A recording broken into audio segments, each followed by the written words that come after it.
پہلے میں عید کے تعارف سے عرض کرنے سے پہلے میں یہ عرض کر دوں کہ ہم عید کی خوشیاں کیوں مناتے ہیں۔ ہم عید کی خوشی اس لیے مناتے ہیں کہ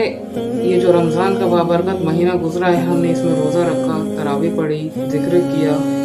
تلاوت کری، تو ہم اس کے قبول ہونے کی خوشی میں ہم عید کا دن مناتے ہیں۔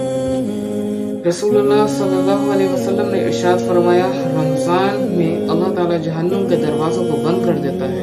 جنت کے دروازوں کو کھول دیتا ہے۔ اللہ تعالیٰ جنت کو سجاتا ہے اور اللہ کا عرش پہلے آسمان پہ آتا ہے اور اللہ آواز لگاتا ہے، کوئی معافی چاہنے والا میں اسے معاف کروں، ہے کوئی بخشش چاہنے والا میں اسے بخشوں، اور ایک فرشتہ آواز لگاتا ہے، اے برائی کے کرنے والے رک جا، اے اچھائی کے کرنے والے آگے بڑھ۔ اور یہ مہینہ اتنا بابرکت مہینہ ہے کہ اس میں فرض نماز کا اجر 70 فرض نمازوں کے برابر ہو جاتا ہے اور نفل نماز کا اجر فرض کے برابر ہو جاتا ہے۔ اور فرض اور نفل میں اتنا فرق ہے، رسول اللہ صلی اللہ علیہ وسلم نے ارشاد فرمایا، ایک شخص قیامت تک نفل نماز پڑھتا رہے تو وہ فرض نماز کے ایک سجدے کا برابر نہیں آ سکتا۔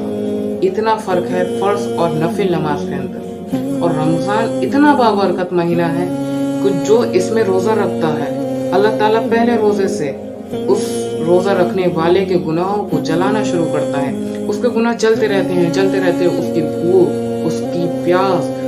پیاس کی شدت، اور وہ اللہ کے لیے اپنی بھوک کو برداشت کر رہا ہے، اپنی پیاس کو برداشت کر رہا ہے۔ حالانکہ وہ کھا سکتا ہے، وہ چھپ کے کھا سکتا ہے، لیکن اس کے دل میں خوف ہے کہ مجھے میرا اللہ دیکھ رہا ہے، تو اللہ اس کے گناہ جلانا شروع کرتا ہے اور 30 روزے تک یا 29 روزے تک اللہ اس کے سارے گناہوں کو جلا دیتا ہے، وہ بالکل گناہوں سے پاک ہو جاتا ہے۔ اور اس بابرکت مہینے میں ایک رات ہے، لیلۃ القدر جسے کہتے ہیں، انا انزلناہ فی لیلۃ القدر، لیلۃ القدر خیر من الف شہر، کہ اللہ تعالیٰ ارشاد فرماتے ہیں، ہم نے قرآن کو لیلۃ القدر میں اتارا اور یہ رات 1000 مہینوں سے زیادہ افضل ہے۔ رسول اللہ صلی اللہ علیہ وسلم نے ارشاد فرمایا، اللہ نے مجھے لیلۃ القدر بتا دی تھی،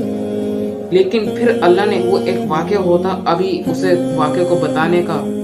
وقت نہیں ہے، ایک واقعہ ہوا تھا، پھر آپ نے فرمایا اللہ نے مجھے لیلۃ القدر کی رات بتا دی تھی کہ اے میرے محبوب اس دن ہے، پھر اللہ نے میرے ذہن، پھر تمہاری لڑائی کے تمہارے جھگڑے کی وجہ سے اللہ نے اسے میرے ذہن سے اٹھا لیا، اب تم اس رات کو آخری عشرے کی طاق راتوں میں تلاش کرو، 21ویں، 23ویں، 25ویں، 27ویں اور 29ویں، ان 5 راتوں میں لیلۃ القدر ہے۔ آپ ہر رمضان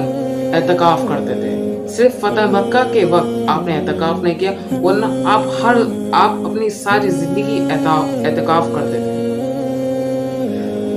اور جو اس مہینے میں تراویح پڑھتا ہے، تراویح کا اتنا بڑا اجر ہے کہ رسول اللہ صلی اللہ علیہ وسلم نے ارشاد فرمایا،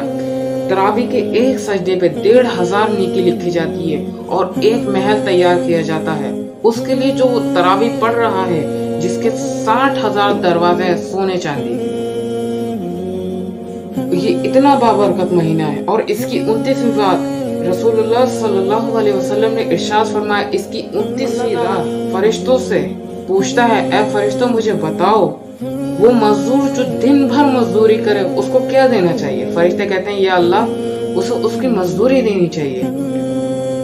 تو اللہ کہتا ہے، فرشتوں تم گواہ رہنا، جس نے میرے لیے روزہ رکھا اور رات کا قیام تراویح پڑھی، میں نے اس کے سارے گناہوں کو معاف کر دیا، میں نے اسے بخش دیا۔ اللہ ہمیں بھی ان میں شامل کرے۔ اور رسول اللہ صلی اللہ علیہ وسلم کا یہ عام معمول تھا عید الفطر کے دن کہ آپ فجر کی نماز کو جاتے، اس دن آپ اشراق کی نماز نہیں پڑھتے تھے، ورنہ آپ کی ساری زندگی کا معمول یہ تھا کہ آپ فجر کی نماز کے بعد اشراق کی نماز پڑھتے، لیکن عید الفطر کے دن آپ اشراق کی نماز کو نہیں پڑھتے تھے۔ پھر آپ گھر تشریف لاتے، غسل کرتے، پھر آپ اپنے کپڑوں میں سے اچھے کپڑے پہنتے، پھر آپ کچھ میٹھا کھاتے، عام طور پر کھجور ہوتی تھی، پھر آپ کھجور کھاتے، پھر آپ عیدگاہ کی طرف تشریف لے جاتے، پھر آپ 2 رکعت نماز واجب پڑھاتے، پھر